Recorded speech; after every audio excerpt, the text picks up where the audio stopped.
একটা মন্দির করে, একটা মসজিদ করে, এটা কিন্তু সার্বিক জনমানুষের উন্নয়ন একটা সরকারের হওয়া উচিত নয়।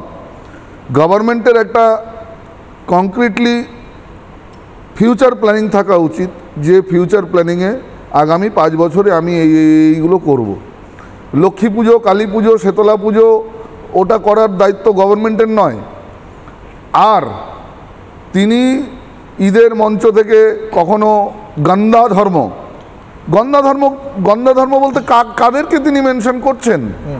না, ওটা আপডেট হয়েছে, পরশুদিন বলেছেন অত্যাচারী ধর্ম।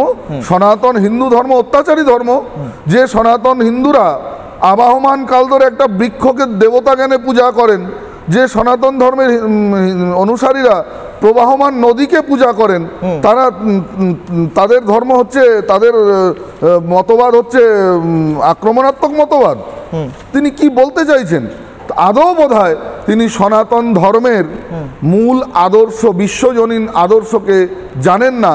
সারা পৃথিবীর মানচিত্রে এমন কোনো মজহব, জাতি, ধর্ম, পন্থ নেই যার বিষম পরিস্থিতিতে সনাতন ধর্মের মানুষরা বিরাট দুবাহু বাড়িয়ে তাদের বুকে এই ভারতের মাটিতে তাদেরকে আশ্রয় দেয়নি, আলিঙ্গন দেয়নি। এরকম নজির নেই।